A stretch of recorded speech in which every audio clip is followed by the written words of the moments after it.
Uh,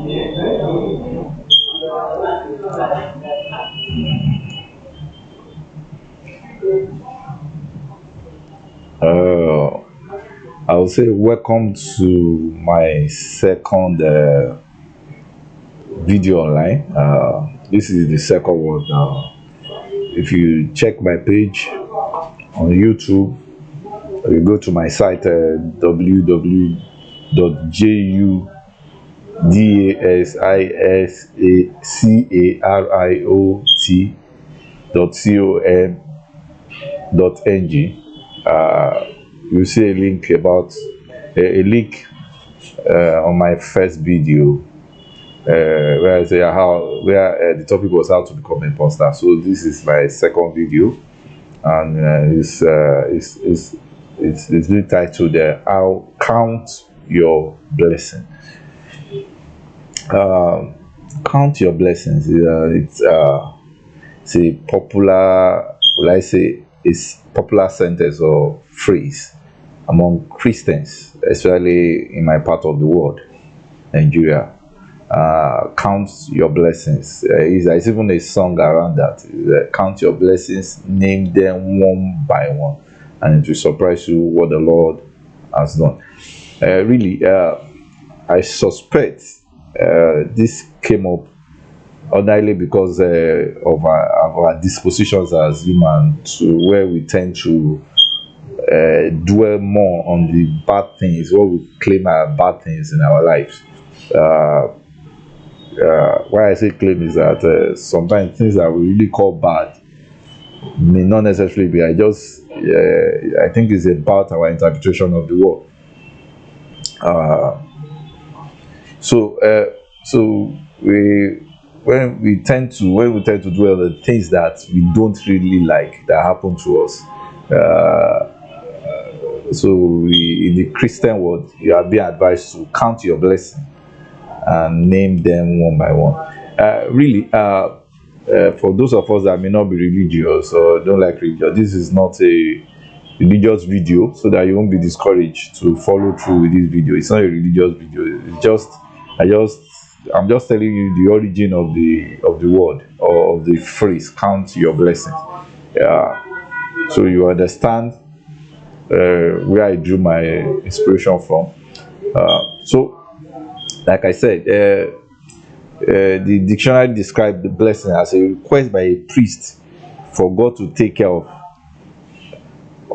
person or group of people or a particular issue, or God's act of doing this without a request. That means a blessing is a request by a priest to God to help people solve problem, or to take it can be in form of a miracle, or when God do this without prompting, it's a blessing. Or it can also be something that makes one feel extremely lucky or happy. It's a blessing. Anything that makes you happy or lucky is called a blessing.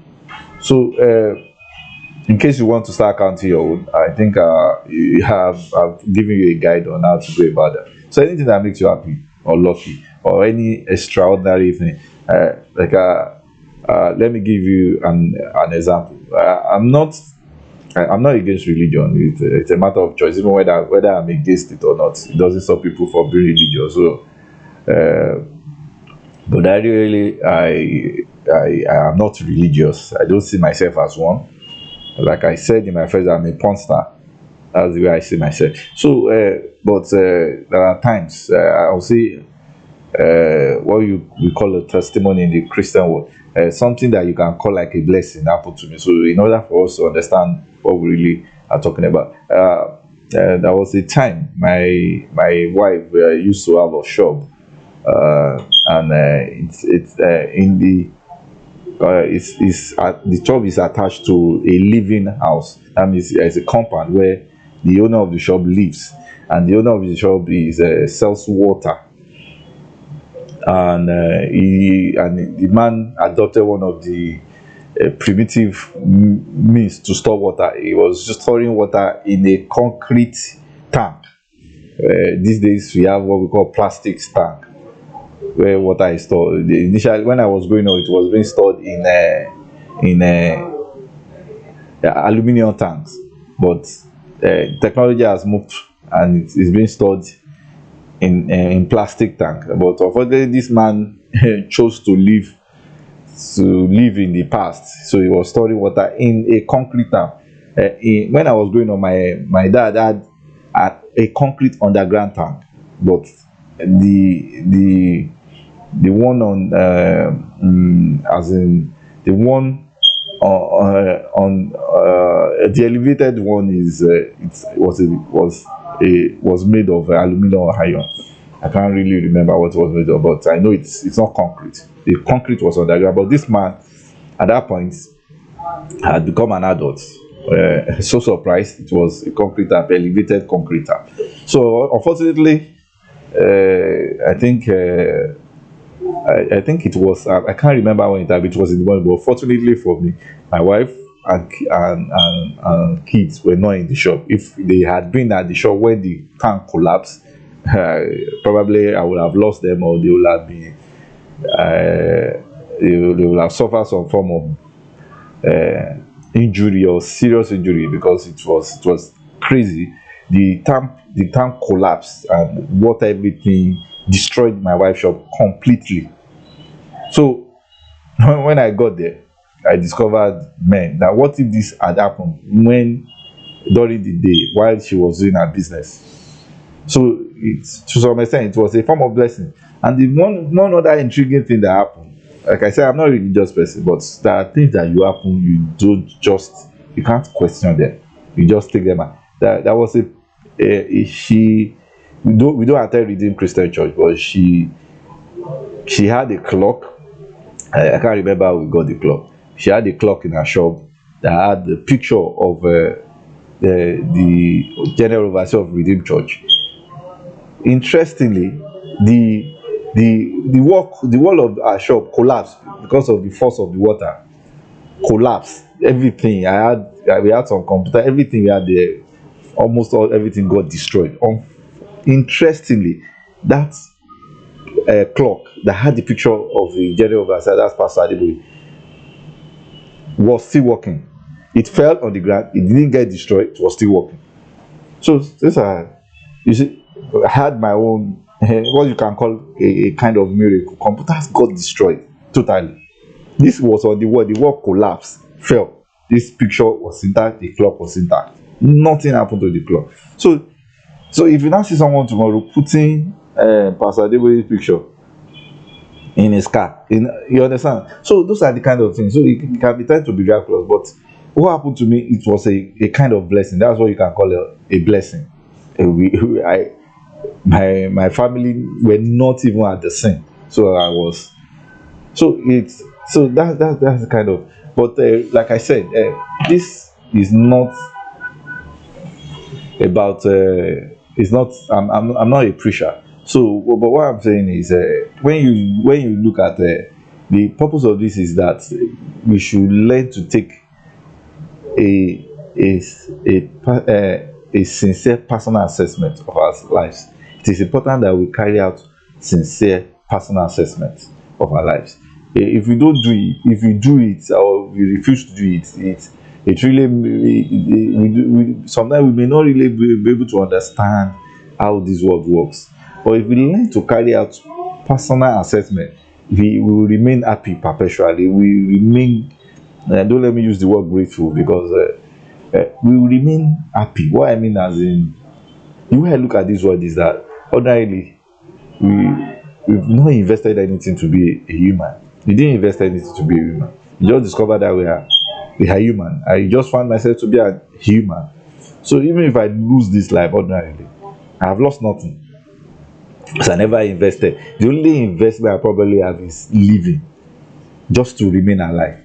And you can't really call it an investment, because any of the resources I'm using to achieve it are not personal resources. They are resources that I found existing on the earth. The only thing that I'm investing my brain to try and harness them with, even over the years I've invested our brains, our knowledge to try and harness them to live a better life. I'm in the comfort of an office. It probably was not like this some years ago, some centuries, hundreds of years ago. Probably, if we've not invented technology, or we've not developed to that level to be able to have this kind of posh accommodation. So really, so what I'm trying to say is we just find ourselves around here, and we've been trying to live to survive. So we need, there is a need for us to carry out an assessment, a personal honest assessment. If we do this from time to time, we'll begin to live a better life. We begin to understand that, yeah, like it's been said around there, that we've not brought anything to this, or we probably will not live with nothing. We are not going to live with anything. So we've not brought anything to the world, and we're not going. I'm not saying we should not have desires. We should not be ambitious, because in most of our ambitions, the world has become a better place. The world has become more beautiful. So that is not really the most important. My focal point here is that, so that we have a grasp of how the world works, and then we continue to be happy. For example, some things happened to me recently, what you can really call a form of reward, or you can call a reward, really. I've been working as an organization for some years. I have some of my dream I could not fulfill, but honestly, I got promoted, and what you can call it is really a promotion, or really some promotion you have expected will come with maybe increase in salary or cash reward or whatever. But fortunately, mine didn't come with that. So I was about getting, I was like, I was about not celebrating it. But after a second time, I carried out an assessment. I was like, oh, what does this opportunity? I was made the head of a department, and I look at it, what does this opportunity? I started digging out one or two things about it, and I discovered that it's a career path that has a lot of opportunities. It is, I can't really say it's evolving, but it's evolving really. But it's not like it's so new or recent. It's evolving. So I got into, I did my research.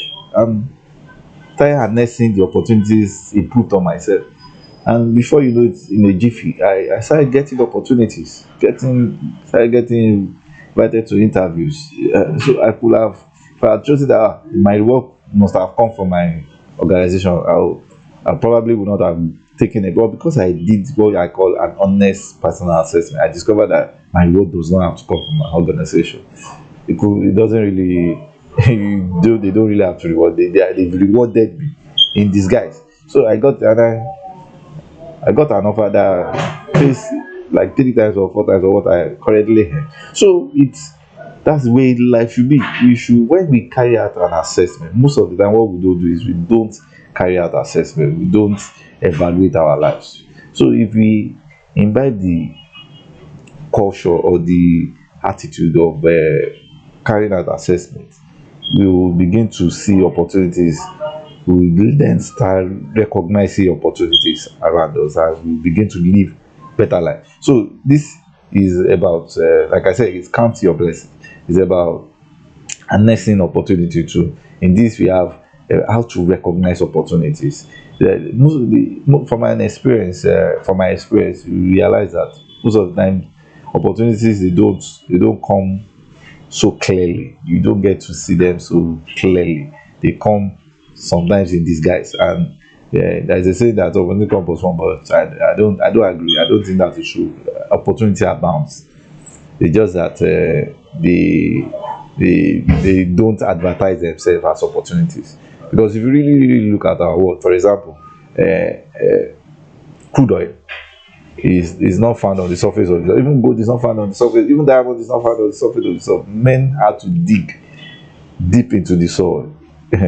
That's why it's not everyone that, if it's so easy to find crude oil, almost everybody would have been rich by selling crude oil. But you need the equipment.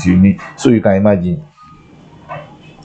So that's the opportunity sometimes that they are not easily recognized. You have to really be a great thinker. You have to learn how to do critical thinking in order to be able to recognize opportunity.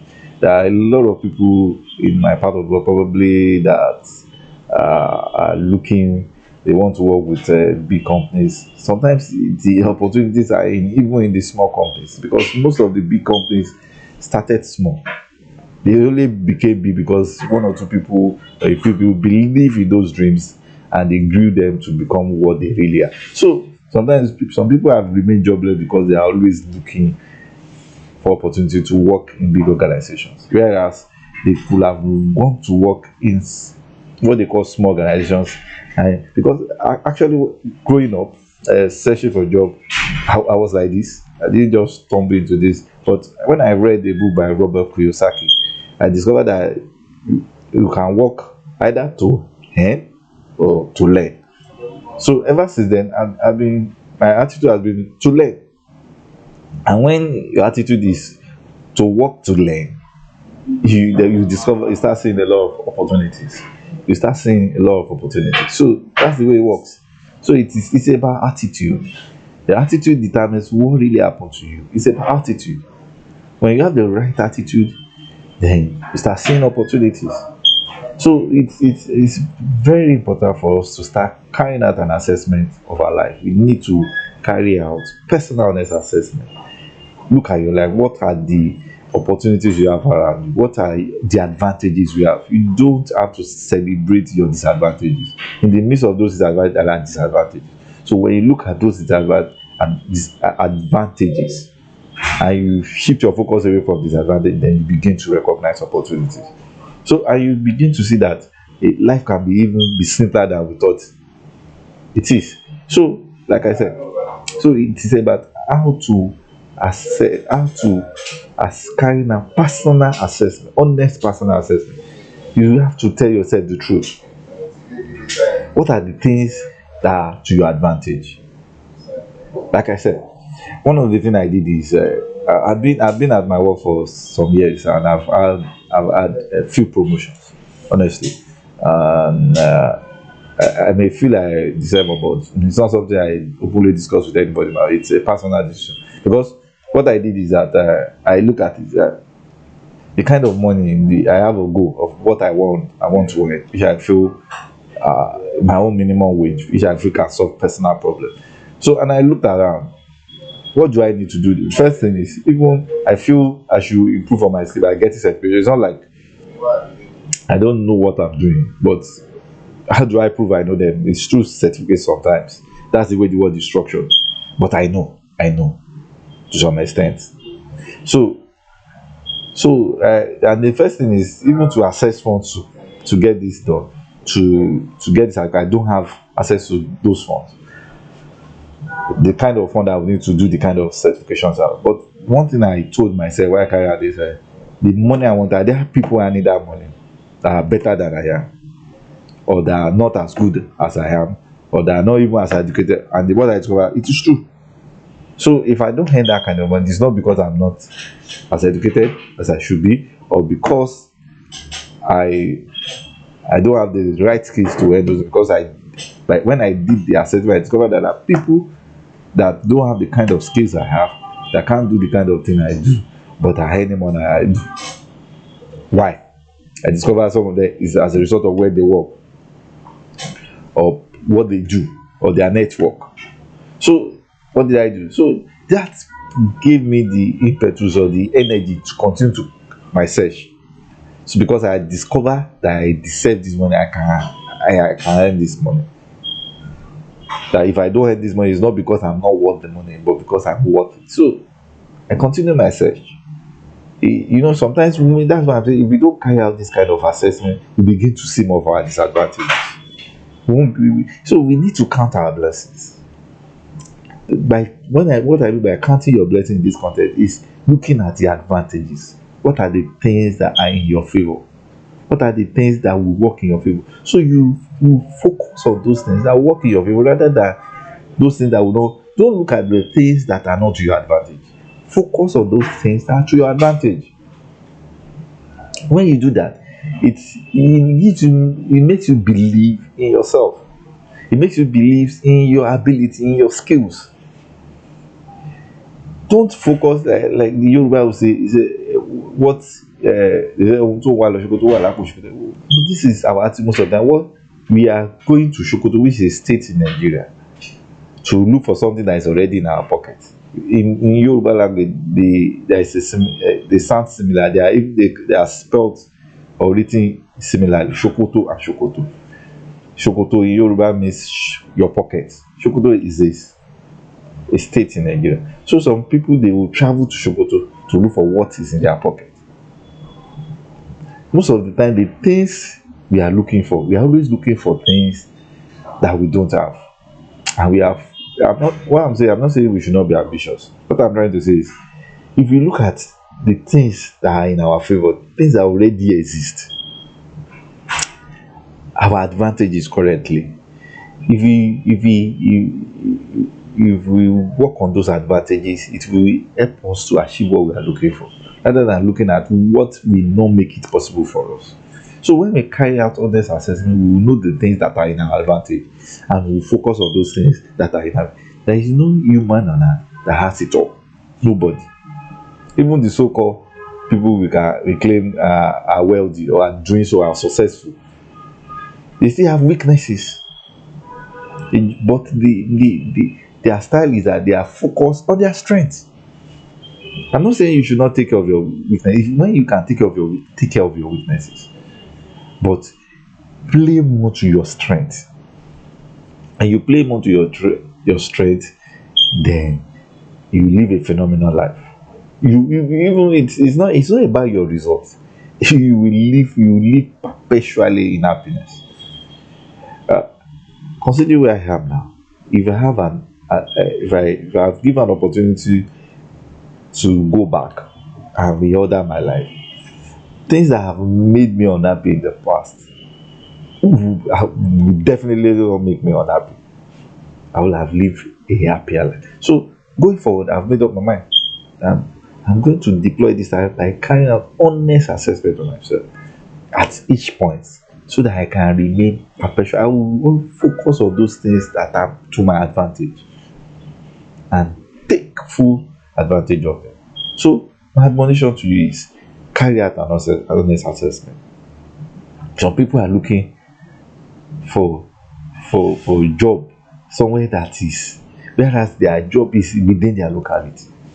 They can use that job within their locality as a stepping stone to that their dream job, but they will not, because they are looking at what they will earn. Currently, you are earning nothing. So what do you start to lose? If you earn something small, it's an improvement. But you want to earn one big amount, and you are not getting it, but you are neglecting the little one you can earn. Earn the little one and use this as an investment to improve on yourself, so that you can earn what you want to earn. That's the way it works. But so many people don't see it like that. Everybody cannot be employed by big organizations. It's the reality of life. We all can't get a job in big organizations. So, like I said, I will employ you, learn to carry out personal, honest assessment of yourself. Look for there are opportunities that are, you have advantage at each point. Even by being a human, you have an advantage. There was a book I read some time ago. It is You Were Born Rich by Bob Proctor. It's the same thing he's trying to explain in that book. You have, by being born at this age. I live in Lagos, like I said. I live in Lagos. When we were going, there are some of my cousins that were living in Ekiti, which is a state in the southwest, but quite far from Lagos. To come to Lagos, it's like an opportunity for them. And I will be living in Lagos. I will be feeling disadvantaged. You can imagine. I'll be thinking of moving to London or moving to US. It's not a kind moving. But I'm just saying, by virtue that I was born in Lagos and live in Lagos, it's an opportunity. It's an opportunity. I'm closer to where the jobs are.